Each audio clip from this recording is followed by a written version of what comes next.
voilà donc nag looloo nekkoon rek seen troisième musique du jour ñu demoon seeti rek waa Magic System premier gaawu comme flashback comme ni ma ko waxee sànq rek lundi li ñuy waxtaanee dafay daal di nekk tàggat yaram te BIPA moo koy def saa su ne ñu daal di dalal rek tey benn invité nara waxtaan ak moom ci li nga xamante ne mooy actualité sportive yi fi am BIPA mu bàyyi la nga dalal ko.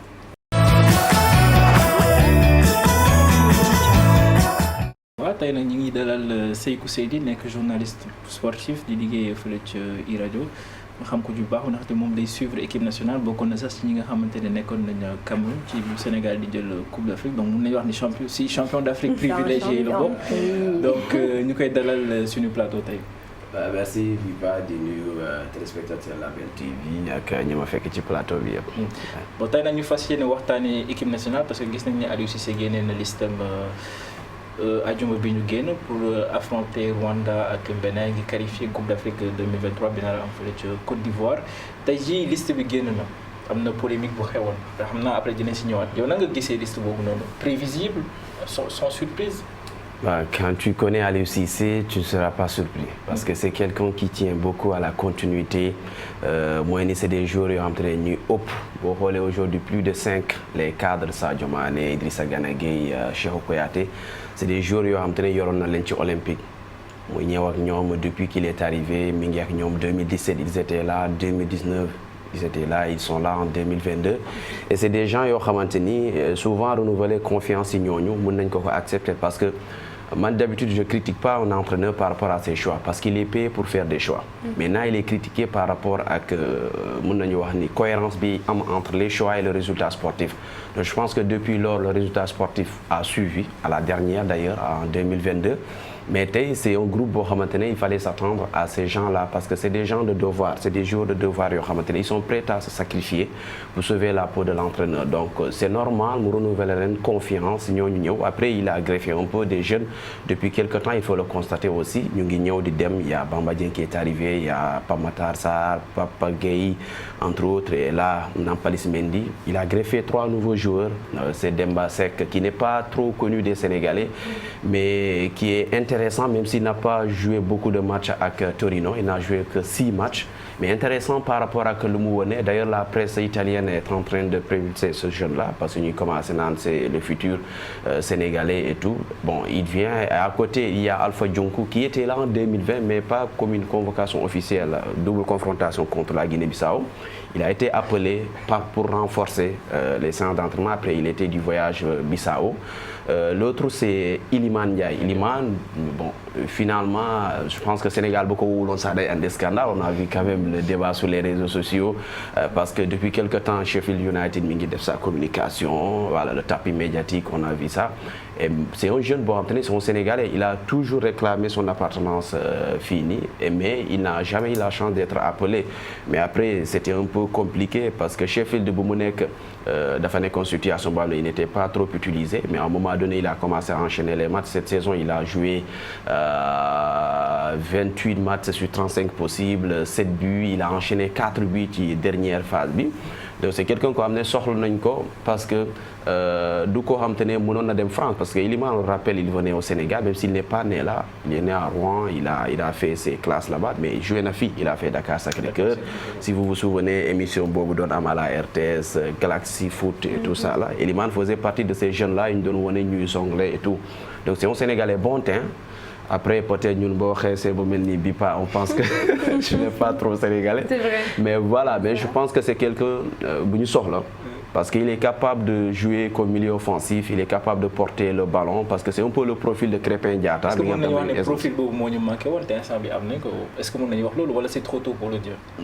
Bon profil non pourquoi pas le dire parce que entre profil et la réalité du terrain il y a un écart parce qu'il y a beaucoup de jeunes talentueux yi ñëw en équipe nationale du Sénégal qui n'ont pas prouvé am nañu problème aujourd'hui talent Crépin Diatta c'est un talent. mais malheureusement blessure entre autres on n'arrive pas quand même à bénéficier de son talent. Je pense que des jeunes ñeneen ñi nga xam te ne ñëwoon nañu fii Santy Ngom, vous vous souvenez de lui, c'était un talent, mais je pense que Iliman c'est plus quelqu'un koo xamante ni dans la possession il est capable de nous apporter un plus parce que d'habitude c'est Sadio Mané mooy ñëw au milieu pour porter le ballon, enchaîner, déclencher benn rythme, mais là quand tu as Iliman Ndiaye capable de jouer comme 10, il est capable de jouer aussi comme deuxième neuf, on l'a vu avec Sheffield de ses 4 derniers buts, c'est parce qu'il a joué comme faux neuf, c'est ce qu'on voit souvent. Sadio Mané di ko jouer avec Liverpool, c'est quelqu'un qui est utilisé comme neuf mais qui n'est pas fixe. Parfois tu peux bouger. Donc Iliman Ndiaye, il a cette aisance technique de porter le ballon, d'apporter son soutien aux joueurs offensifs et ça, boo ko amee, ça va faciliter la tâche à Sadio Mané et à Boulaye Dia s'il est utilisé. Donc c'est un joueur boo xamante ne côté aisance technique et porté devant le but, il a cette connexion bu mun a créer entre le milieu et l'attaque parce que souvent c'est ça notre problème. On a de bons défenseurs, on a de bons gardiens de but, mun na ñëw ba ci milieu bi, mais la connexion entre le milieu et la défense, on a toujours eu ce problème sur ça et je pense que c'est le bon profil. yaa ngi wax ci milieu bi sax soo waxee ci milieu am na benn joueur boo xamante ne suñu xel ci moom lay dem ñëwul Sénégal malheureusement ou heureusement ça dépend ci ban position nga ko gisee muy Boubacar Kamara. Def na polémique ñu bëri wax nañ ne bon dafa utiliser Sénégal pour jéem a attirer France et en tant que journaliste sportif yaa ngi suivre équipe nationale bu Sénégal nan nga ko gisee. Bon, pas forcément moom mu utiliser, il peut ne pas être au courant de cette polémique-là. Vous savez, parfois c'est le travail des agents ñooy def yooyu noonu. Yaay sama joueur bëgg naa nga dem fenn, je vais essayer de faire du tapis médiatique de ce côté-là, signaler gauche, jàdd droite. Stratégie marketing la daal. Justement, et ils sont dans leur rôle en fait. C'est-à-dire l'agent, lui, il fait tout pour vendre son produit. Son produit, c'est le joueur. Maintenant, Sénégal, je pense qu'Aliou Cissé a été clair ci benn interview boo xam te ne man mi bokk naa ci ñi ko defar moom après la Coupe d'Afrique des Nations. Il a été clair qu'il est entré en contact avec Sofiane Diop. Mais bu ñu ko laajtee ci Boubacar Kamara wax na carrément ko nekkul en contact ak moom. Donc ça c'est une première info boo xam te les Sénégalais l'oublient souvent. L'autre chose, on a vu son agent nee na Sénégalais poser la question à la fédération Aliou Cissé. Heureusement d'ailleurs tey dina def conférence de presse et la question sera posée. Je pense que c'est la question la plus attendue mooy qu'est-ce qui s'est passé réellement sur ce dossier-là. Boubacar Kamara, c'est un Français d'abord. Il est né en France, il a grandi en France, ses amis, c'est-à-dire tout de lui c'est en France. Moi, c'est pourquoi les binationaux du ma leen mere bu ñu ñëwul. Non, il a utilisé le Sénégal, bon, tant mieux. Bu utiliser le Sénégal bu am lu mu bëgg, on lui souhaite en tout cas une belle carrière internationale. Mais Boubacar Kamara serait un bon profil pour l'équipe nationale du Sénégal parce que on sait que c'est quelqu'un bu am ne un polyvalent, il est capable de dépanner dans l'axe. Il peut jouer comme milieu défensif, comme il peut se projeter de devant, capable de faire des passes à casser, des lignes et tout ça, parce qu'il a une aisance technique, on le voit avec Marseille. Donc il a quand même fait ses preuves récemment à Aston Villa. Mais moi je pense que ce qui s'est passé dans ce dossier-là, c'est que la fédération n'a pas dit la réalité d'abord, la vérité sur ce dossier-là. Aliou Cissé, au moins lui, il a été clair que ni amul contact avec moi. La fédération n'a rien dit. Après, l'autre chose qu'on oublie, c'est que souvent les binationaux, c'est pas la fédération qui fait les démarches. Parfois, c'est des volontaires qui sont en France, qui sont en Angleterre. Entre autres, moi, je connais beaucoup de jeunes qui sont venus en équipe nationale. Ce n'est pas des Sénégalais qui ont les démarches. Alpha Diongo, quand il venait en équipe nationale, je connais quand mon démarche, vous m'avez les U20. Quand mon démarche et comment il est venu. Il est même arrivé à ce que Koku gagne Khalesam pour Boebi Mouna Amien des déplacements. Et donc, pour dire que parfois, ce n'est pas la fédération. C'est des gens, Ben Bipa, Ben Jour Bonnet que France. Nga wax moom nga dem rencontrer sa famille mu d'accord tu passes le numéro à Aliou Cissé ils se parlent c'est comme ça donc moi je pense que le problème en réalité c'est pas booy bi dem ba am 25 ans ba nekk un produit fini pour nga woo ko ce qu'on doit faire c'est que ces jeunes là à partir de U15 U14 nañ dem jëli booy ñuy ñëw jouer dans les sélections. benn politique boo xam ne comme gis nañ ko ak France seen équipe espoir bi politique boo xamante ne dinañ jël le maximum de jeunes possible mettre leen dans de bonnes conditions ba duñu sax hésiter jël beneen dëkk bu dul Sénégal dès leur plus jeune âge. Bon après nous notre politique pas politique sportive c'est trop dit parce qu'il n'y a pas de politique en réalité de politique sportive dans ce pays-là. On a une politique d'une sélection et c'est la sélection A qui intéresse parce que c'est une vache laitière. La sélection A, quoi qu'on puisse dire. Tu fais un voyage de Coupe d'Afrique, tu reviens avec 20 millions, mais bu pas loolu ça va koo xamante ne mën nga toog at doo am 1 million. da ngay rey sa bopp. Donc on a une politique basée sur l'équipe A du Sénégal parce que ça fait plus de communication même nos politiques en réalité même le ministère et tout ñoom boo xoolee équipe A moo leen intéressé et c'est celle du football pas de basket yeneen ak yeneen parce que à travers ça dañuy def seen communication mais on n'a pas cette politique justement parce que là ñu ngi ci benn fenêtre boo xamante ne dañuy disputer 2 matchs. au Maroc, en Égypte, un peu partout. C'est une jeune, ils disputent, ils jouent des matchs, c'est même période. Ils organisent des matchs pour les jeunes, c'est même période. Nous, on n'a pas de match pour les jeunes. Et pourtant, juin bio, on doit jouer les qualifications pour le CHAN Bignou Amal Tunisie.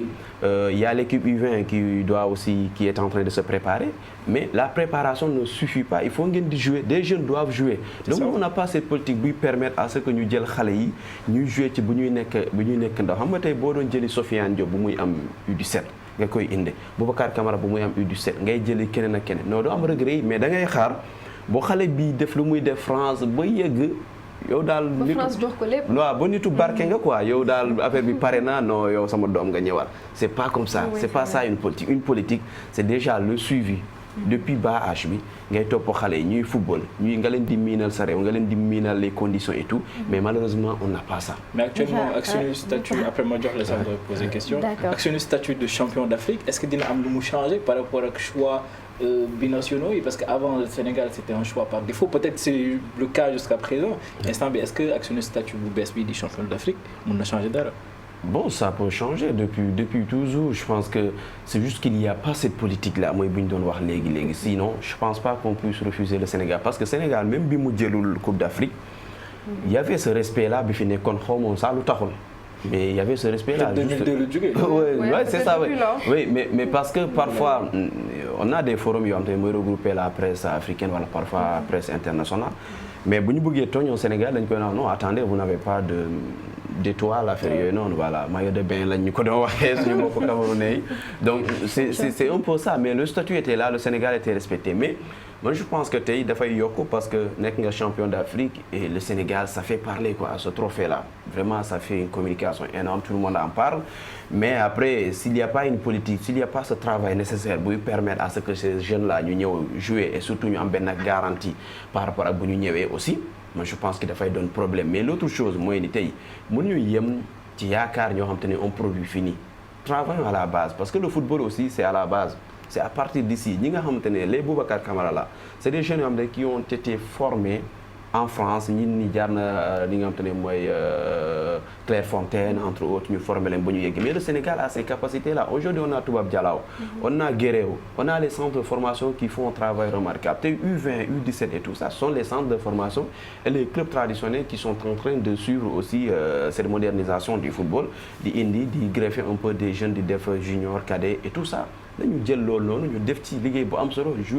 jouer pour nous gagner l'équipe nationale du Sénégal. Parce qu'aujourd'hui, Sadio Mané, les Ismaïla Sarr, ce sont eux qui font la fierté de l'équipe nationale, les Ghanagais. C'est des jeunes qui sont formés ici, qui sont partis Sénégal, ici. Donc, il faut que nous ayons la Coupe d'Afrique, mais pourquoi nous faisons Sadio Mané et Idrissa Gana, c'est parce que ça demande une politique en fait. Donc, il faut quand même une politique pour Sadio Mané et Ismaïla Sarr au Sénégal. Ah oui, bien sûr, nous avons il y a ça aussi.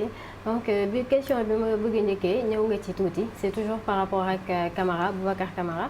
Parce que dans ma vidéo, le Sénégal, par rapport à le choix, avec Sénégal, moi, je suis dire parce que moi, amuloon sax intention quand même ñëw Sénégal mais li taxoon mu doon supporter Sénégal c'est peut-être am na ay xaritam yoo xam ne ñu ngi Sénégal compter yenn joueurs yi dire que papaam sénégalais la donc am na benn partie sénégalaise donc looloo taxoon mu gën di bu Sénégal gagné da ciy kontaan pour papaam pour ay xaritam mais d'après li nga jot a wax est-ce que au moins ñun mun nañ espérer à ce que benn jour ñu am ko mu mën a ñëw au Sénégal. C'est moi. C'est moi. Ouais, c'est moi parce qu'en fait, il est appelé là, ils vont jouer 4 matchs. Et sur ces 4 matchs, Deschamps dina ko jouer le nombre de benn match. Il a plus de 22 ans. Ça fait que dafa amoon 21 ans, joue plus d'un match officiel parce que Ligue des Nations, c'est une compétition ça regroupe un peu Europe bi noonu.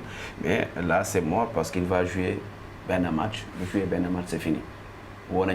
C'est fini et je pense pas que le Sénégal va être de là parce qu'il a affiché carrément son appartenance et tout, son patriotisme et tout. Voilà. Et je pense qu'il est dans son rôle. Je pense que nous Boubacar Camara et tout. C'est pas un acquis. C'était pas un acquis. Parce que carrément, il n'a jamais hésité entre la France et le Sénégal parce qu'en réalité, le Sénégal n'a jamais existé dans le dossier Bobo. c'est clair, parce que son agent a posé la question au responsable. Et Aliou Cissé avait carrément dit que Sofiane Diop l'a am. Donc Boubacar Kamara, c'est fini. Donc faisons notre focus parce qu'on ne manque pas de Boubacar Kamara. Oui, en France, par exemple, on a un joueur comme John Lopi, mais c'est quelqu'un qui est parti de là. Oslo, après, voilà, aujourd'hui, Mingi def ay match am solo à Reims. Mais c'est un jeune beau Khamanteni. On a vu son talent, son potentiel et tout. On ne manque pas de jeunes. C'est-à-dire ce qui nous manque, c'est qu'une politique permet à ce que ces jeunes talents-là, le problème avec les jeunes talents, c'est qu'il n'y a pas de suivi. Tu prends cette génération, il y a des Coupe du Monde, les Moussa Ndiaye, les John Lopi, les Amadou Sagna, les Souleymane, entre autres, équipe Bobunon, ils sont où? Tu vois pas, même plus, hein. Tu vois pas Matar, tu vois pas Matar, tu vois John Cookie régulièrement. Régulièrement, voilà, tu vois John Lopi, il est là-bas, il ne vient pas en équipe nationale. D'où ça? Nous avons ça dans une sélection espoir. Les Moussa Ndiaye, les Amadou Sagna. C'est comme ça, la France c'est comme ça. Espoir France, il y a des jours, tu les avais vus à U15, U16, voilà, U17. C'est comme ça la politique sportive. Ils ont fait quand même les beaux jours de la sélection U20 et tout, dem nañ Coupe du Monde, dem nañ Coupe d'Afrique. Tu les amènes à travers une fenêtre, ils vont jouer 2-3 matchs amicaux. Au moins, dans les détails, nga xamaat ban potentiel moo ci nekk muy yëg ndànk-ndànk. À l'époque, le Sénégal avait à prime ci laay ñoom Cheikh Ndoye ñoom Famara Diédhiou ñoom Loum Ndiaye ci la ñu amoon seen première sélection. Joué nañ fi contre Colombie en 2016 quelque chose comme ça. boobu Aliou Cissé moo leen yoroon. donc ñun dañoo ñëw ci nekk ci benn antichambre entre équipe A bi. donc ce qui veut dire da ngay jël fii yégal parce que tu as vu le potentiel. Mais aujourd'hui on n'a pas ça parce qu'on ne joue pas.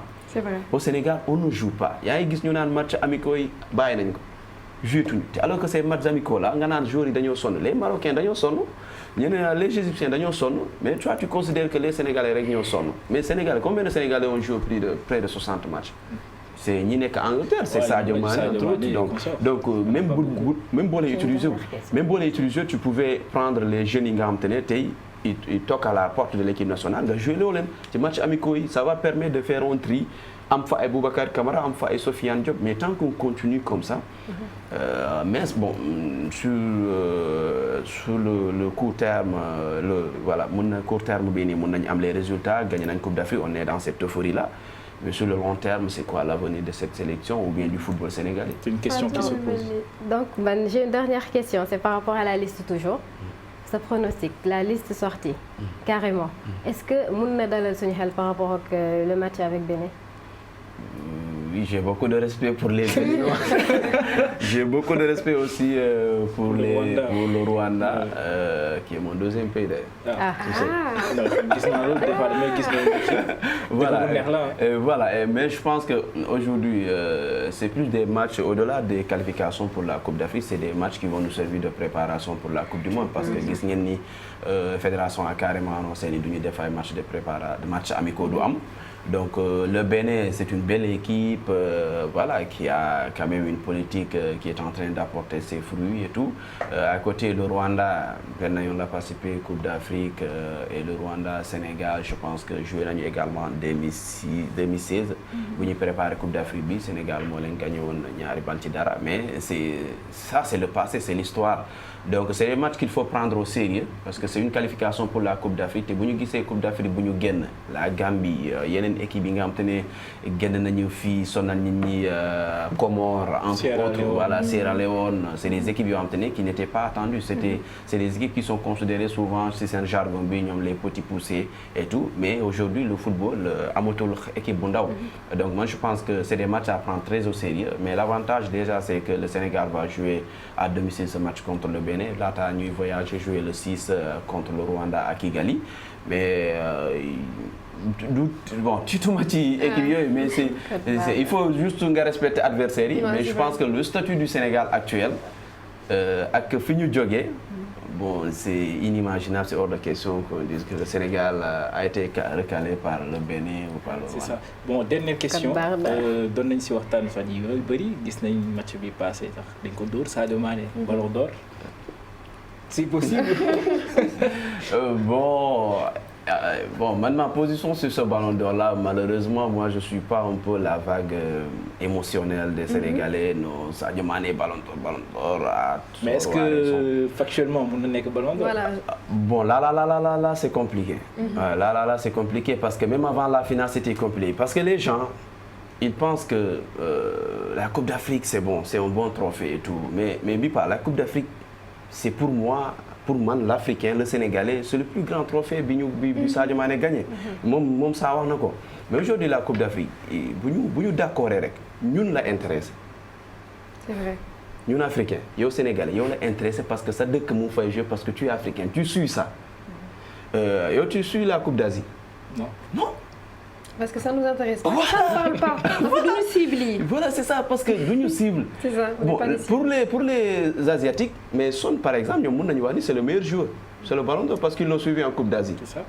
La Copa América, il faut gagner qu'on passe pour y aller 3h du matin ou à 2h du matin pour suivre le match de Copa. Donc toi, tu ne peux pas noter le Sud-Américain. Tu nous jouer une compétition comme ça. Tu ne peux pas noter le joueur asiatique qui nous joue par rapport à la Coupe d'Asie. Mais tu veux que le journaliste asiatique et le sud-américain nous notent Sadio Mané par rapport à la Coupe d'Afrique alors que c'est à nous. Mais est-ce que donc ça ne pose pas un problème par rapport à voter nous demain aussi? Non, voter nous demain, déjà en Afrique, on est un peu diminué. Il y avait tous les pays, beaucoup FIFA, qui ont voté là. Ce sont les 100 premières nations qui ont voté. Et parmi ces 100, l'Afrique n'a que 17 nations qui ont été top 100. Donc 17 ont voté les. Donc tu votes aussi. Il y a l'autre chose, impact individuel de l'équipe B. Sadio Mané aujourd'hui, il a eu un impact, on est d'accord, sur la campagne Sénégal du Coupe d'Afrique. Mais il ne faut pas oublier que Sadio Mané n'a pas fait une bonne première partie de saison. Il était à 3 à 4 buts. 3 à 4 buts, quelque chose comme ça. Donc, vous avez Coupe d'Afrique, à partir de la Coupe d'Afrique, la saison a commencé à enchaîner les performances. Mais à côté, Benzema était à un autre niveau. Il avait gagné la Coupe d'Espagne, il était à une saison incroyable, 15 buts quand même en Ligue des Champions. Il est à combien de buts? À 45 buts, 46, quelque chose comme ça, saison Bini. Et l'autre chose, c'est qu'il y a un impact Bini Baïkhel. La Ligue des Champions ne se gagne pas sur des détails. On a fait 10 ans entre Messi et Cristiano Ronaldo. Qu'est-ce qu'ils ont gagné dans leur pays? Cristiano Ronaldo en 2016 Euro, Messi récemment a gagné Copa. Mais avant ça, ils ont gagné quoi? Tu sais comment ils ont gagné les ballons d'or? C'est entre les huitièmes de finale et la finale. Messi va te mettre en doublé ici, Cristiano te fait un triplé, c'est ça qui marque. Ce sont les dernières actions. Et ça, Benzema l'a réussi. En huitième de finale, qu'est-ce qu'il a fait au Paris Saint-Germain? En quart de finale, qu'est-ce qu'il a fait à Chelsea? Qu'est-ce qu'il a fait à City en demi-finale? Mais ça, le gars, c'est vrai. C'est pas moi, si je donne le ballon d'or, je le donne à Sadio Mané. Mais après, le ballon d'or, ce n'est pas une fin en soi. Moi, je pense qu'on est en train de sortir de l'essentiel. Le football, c'est un sport collectif. Si on arrive à une étape entre l'individuel, prendre le dessus sur le collectif, c'est qu'on est en train de perdre ce qui est de l'essentiel de ce football-là, de ce sport-là qui est le football. Donc, Thierry Henry n'a jamais gagné le ballon d'or, Bipa. Jamais. Et en Angleterre, en anglais, Owen, il a gagné le ballon d'or. Toi, tu te souviens de Owen? Rarement, et tous les jours, tu vois Thierry Henry, tu vois des gens qui disent Thierry Henry. On est tous d'accord que Thierry Henry, au Sénégal, Owen du football. Ouais, c'est sûr. N'est-ce pas? Mais il n'a pas gagné le ballon d'or. En Afrique, qui a gagné le ballon d'or? George Weah. Mais si on a George Weah, et on n'a jamais gagné le ballon d'or. Et c'est le plus grand temps. Donc pour toi, ce ne sera pas le ballon d'or. Bon, on espère le ballon d'or. Non, mais Sadio Mané, le ballon d'or, qu'est-ce que ça va changer? C'est le plus grand joueur sénégalais. Non, mais l'un des plus grands joueurs en Afrique. Ouais, ça c'est sûr. Voilà. Donc Amina, tu sais que c'est le Niamon, Wartanti Sénégal, Wartanti Sadio Mané. Bon, c'était un plaisir de le recevoir aussi. C'était un plaisir pour nous de nous avoir suivis. daje beneen la nit ñu nar a waxtaanee ak yeneen tàggat yaram football ak leneen fii ci seen matinale. Fatou. waaw remercier monsieur Seydi pour leeral yi peut-être que bu ñu fi jógee Sénégalais yi dinañ gën a raisonnable par rapport ak Sadio Mané Ballon d'Or donc di leen remercier ci ànd bi ngeen ànd ak ñun depuis ce matin et di leen jox rendez-vous demain inchallah à la même heure et d'ici là bon passez un très bon début de semaine. Voilà, donc di la jaajëfal rek Fatou di jaajëfal bu baax a baax monsieur Seydi également pour disponibilité bi ak présence bi donc une analyse très pertinente sama genre yi nga xamante ne peut-être suñu xam-xam màcc loolu ci wàllum football jàng nañ ci ay termes yu bees Donc merci beaucoup, merci également à toi Bipa, donc 17 Boubar, à Lune également, j'espère qu'il va beaucoup mieux. C'était tout pour cette matinale au Taïbi de l'Enjordik d'Adier demain, Inch'Allah, à la même heure avec la même team. D'ici là, portez-vous bien et passez une très bonne journée.